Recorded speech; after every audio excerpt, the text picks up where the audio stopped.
नमस्कार, आपण पाहत आहात आलमगीर न्यूज लाईव्ह 24 बातम्या अहमदनगर जिल्ह्यातील। आंबेडकरांचा क्रांतीसूर्य ज्योतिबा फुलेंचा छत्रपती शिवाजी महाराजांचा।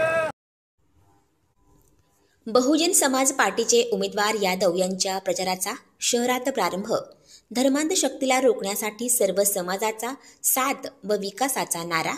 संविधान आरक्षण विरोधी व धर्मांध शक्तींना रोखण्यासाठी बहुजन समाज पार्टीचा पर्याय उमाशंकर यादव। नगर विधानसभा निवडणुकीच्या पार्श्वभूमीवर अहमदनगर शहर विधानसभा मतदारसंघातील बहुजन समाज पार्टीचे उमेदवार उमाशंकर यादव यांच्या प्रचाराचा प्रारंभ शहरातील महापुरुषांच्या पुतळ्यांना अभिवादन करून करण्यात आला। धर्मांध शक्तीला रोखण्यासाठी सर्व समाजाचा साथ व विकासाचा नारा देऊन प्रचार रॅली काढण्यात आली। प्रचार रॅलीत बहुजन समाज पार्टीचे पदाधिकारी, कार्यकर्ते व समर्थक मोठ्या संख्येने सहभागी झाले होते। प्रारंभी मार्केट यार्ड चौकातील भारतरत्न डॉक्टर बाबासाहेब आंबेडकर, माळीवाडा येथील महात्मा फुले व जुने बसस्थानक येथील छत्रपती शिवाजी महाराज यांच्या पुतळ्यास अभिवादन करून प्रचाराचा नारळ फोडण्यात आला। तर शहरातून प्रचार फेरीसह बाईक रॅली काढण्यात आली। तर सिद्धार्थनगर येथील लोकशाहीर अण्णाभाऊ साठे व लहुजी वस्ताद साळवे यांच्या पुतळ्यासही पुष्पहार अर्पण करण्यात आले। या प्रचार रॅलीत बहुजन समाज पार्टीचे जिल्हा प्रभारी सुनील ओहोळ, जिल्हा उपाध्यक्ष शाहनवाज शेख, जिल्हा महासचिव राजू शिंदे, रविकुमार, गणेश बागल, नगर शहर अध्यक्ष फिरोज शेख पत्रेवाला, नितीन जावळे, सुनील चव्हाण, विकास बाबर, हौसराव गोरे, अंबादास घोडके, नगर विधानसभेचे शमीम शेख, विकास कुमार, रामजित यादव, अजित यादव, मधुरंजन यादव, गणेश यादव, शैलेश कोरी, सूरज यादव, अनवर शेख, सुभाष यादव, विशाल यादव, कैलास कोरी, मंटू यादव, गोलू यादव, अमजद शेख, मनीषा जाधव, विशाल पवार, अनिल विधाटे, संतोष मोरे, बाळासाहेब मधे, सोहन सिंग, बोला सिंग आदी सहभागी झाले होते। जिल्हा प्रभारी सुनील ओहोळ म्हणाले की बहुजन समाज पार्टीच्या उमेदवारांना जनतेमधून प्रतिसाद मिळत आहे। आलटून पालटून निवडून आलेल्यांनी विकास साधला नाही। आमिष दाखवून दहशतीने सत्ता काबीज केली। दलित, आदिवासी व मुस्लिम समाजाचा फक्त मतांसाठी वापर केला, मात्र त्यांच्या संकट काळात त्यांच्या बाजूने उभे राहिले नाहीत।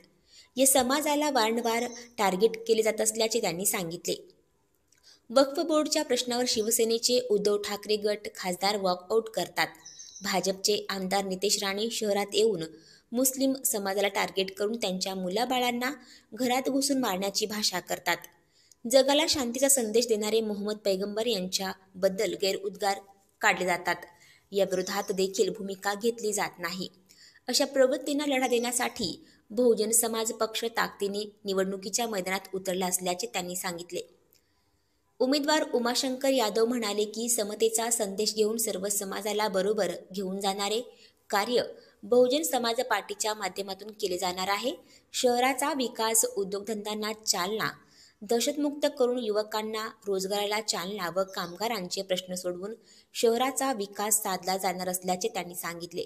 तर संविधान आरक्षण विरोधी व धर्मांध शक्तींना रोखण्यासाठी बहुजन समाज पार्टी पर्याय म्हणून असल्याचे स्पष्ट केले। शाहनवाज शेख यांनी मुस्लिम समाजासह आदिवासी, दलित व संपूर्ण ओबीसी समाज बहुजन समाज पार्टीशी एकवटणार आहे। अन्यायाची परिसीमा ओलांडण्यात आली असून या निवडणुकीत सत्ताधाऱ्यांचा पायउतार होणार असल्याचे सांगितले। राजू शिंदे म्हणाले की बहुजन समाज पार्टीचे उमेदवार निवडून आल्यास ते बेरोजगार युवक, भूमिहीन, माजी सैनिक व महिलांच्या प्रश्नावर प्राधान्याने काम करतील असा विश्वास व्यक्त केला। विजय असो, विजय असो,